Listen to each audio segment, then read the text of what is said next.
Today I have a totally amazing card for you using the new Totally Amazing Trio of embossing powders, and I'm using this to create a really magical winter scene and creating a lot of sparkle and shine, and these teal colours work perfectly for a winter scene.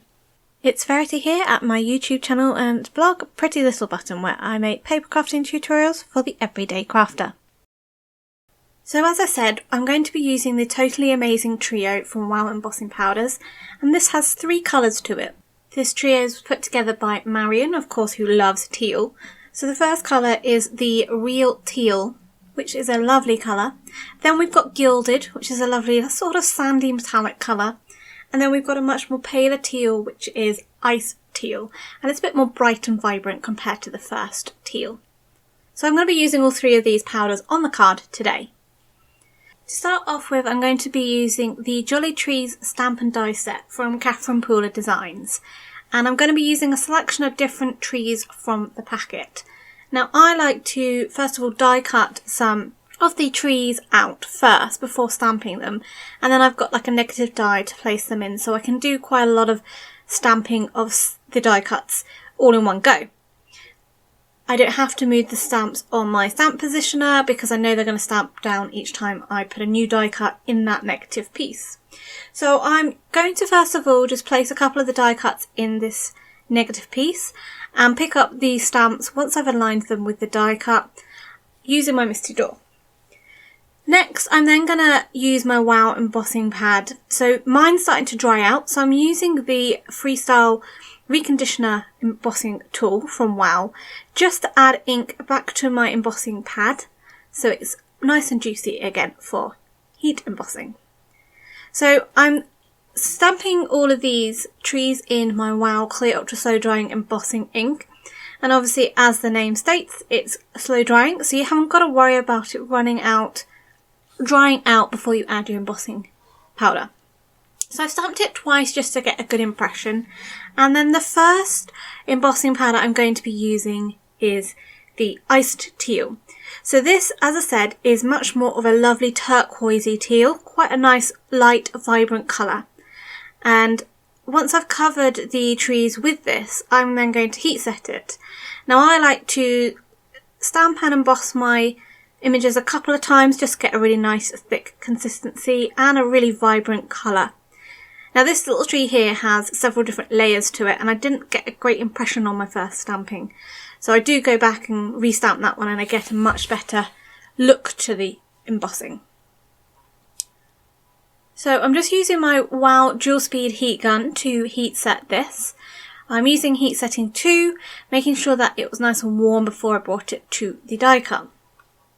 So as I said, because I've got this negative die cut, I can put more of the die cuts back into the negative panel and then stamp again because I know my stamps won't have moved and they'll still stamp in the same position.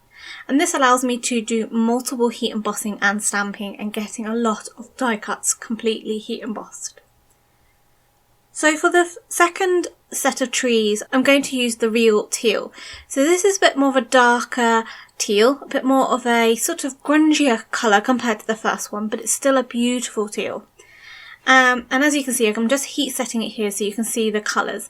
And I've done a variety of different trees, so again you can really see how it looks like when it's heat set. So I'm just going to show a close up here of one of those trees where I layered the tree up, and I'm just heat embossing that last layer. It's a lovely teal colour. So with these trees, I decided I was going to create a slimline horizontal or landscape card, as you'd like to say. And I'm just popping the trees on just to see whether it looks okay. Now I wanted a snowy background to this card. So for this card I'm going to use the Throwing Confetti cover plate die from Catherine Pooler Designs. This would create a really great snowy background.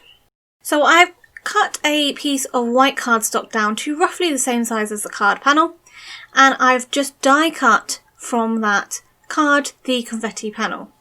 Now it doesn't reach the whole length of that card panel because we are creating a slimline, so I'm just going to reposition the card panel on that confetti die and die cut it again. Now there will be a little bit of overlap, and because this pattern isn't symmetrical. You can't align the dots up perfectly, so there might be a little bit of an imperfection in one area, but I knew this was going to happen and I had planned to place a tree over that to hide it up. Okay, so I need to create some snowy banks now for my trees to sit on. So I've got another piece of white card, same length as the card that I used to die cut the background, snowy background from. And this time I'm just using my scissors to cut a rough snow bank to it. And what's great is doing this means I then also have another snow bank from the other piece that I cut off.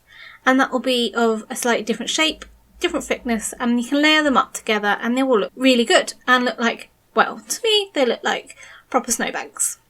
And this is really going to help set the scene that this is a lovely winter scene with these trees out in a sort of like a blizzard. Okay, so the easiest way I find to adhere this die cut background down is to use some liquid adhesive, because I can put it in practically most of the areas and get a really good adherence and know it won't peel up. I'm then going to add the snowbanks, and I've added some fun foam to the back of them first before adding some double-sided adhesive, because I want to add a bit more dimension to the card, give it a bit more depth, and that's a really good way to layer up your card as well to add a bit more interest. So I'm doing this with both of the snowbanks. And then I'm trimming off any excess that I have that overhangs the card base. Now, to add a little bit more interest, I'm also then going to start foam mounting the trees onto the background. And as I said, I'm placing one right over my little area where the die cut doesn't cut perfectly in the snow background. And I'm trying to cluster the trees around in two corners and adding a bit more variation by changing up the colours of the teal, so they're not all one teal powder in one side or another teal powder on the other side. I like to usually go with odd numbers, so I have got 9 trees on here, but I've got a 4 and a 5, I think. So it's not quite odd in the second cluster. But I'm trying to vary the depth of the trees by layering them on top of each other, putting some more in the background, some more in the foreground, changing the variation of depth of my foam pads to add more depth and dimension to the card. And I think this creates a lovely little scene. Now I have left a space more in the middle, offset to one side, because this is where I plan to put the sentiment. So for the sentiment, I am taking the Merry Christmas from the Trolley Trees Catherine Buller stamp set, and I'm going to heat emboss this on some black card using my Misty stamping tool. I'm doing this because I want to stamp the sentiment twice just to get a really good amount of embossing ink down to ensure I get a really pretty heat embossed sentiment. So once I have stamped that twice, I'm then going to cover it with the gilded embossing powder. So this is a beautiful sort of sandy metallic with a bit of glittery shine to it. And it's really beautiful heat set and just really pops off black cardstock really, really well.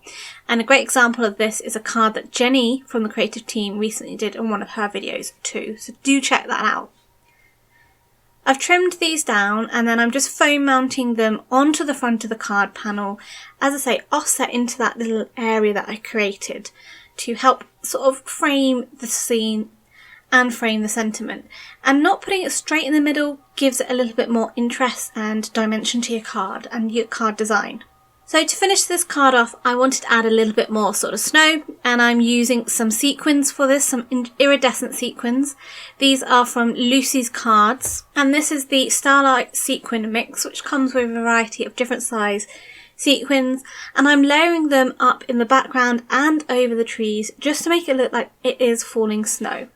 And that colour of the iridescent colour of the sequins really blends well with the beautiful teals of the embossing powders in this card. So I hope you enjoyed today's card and it's inspired you to look at your embossing powders and how you can use them to create winter scenes. This Totally Amazing Trio from Wow Embossing Powders really works wonderfully with a winter card, so why don't you get them out when you next create your Christmas card. I hope you enjoyed today's video and please give it a thumbs up and think about subscribing to the channel if you're not already a subscriber. If you'd like to check out my own channel, Pretty Little Button, I've included a link here as well down below. For 10% discount at the Wow Embossing Powders shop, just use the code you can see on screen. Until next time, happy crafting!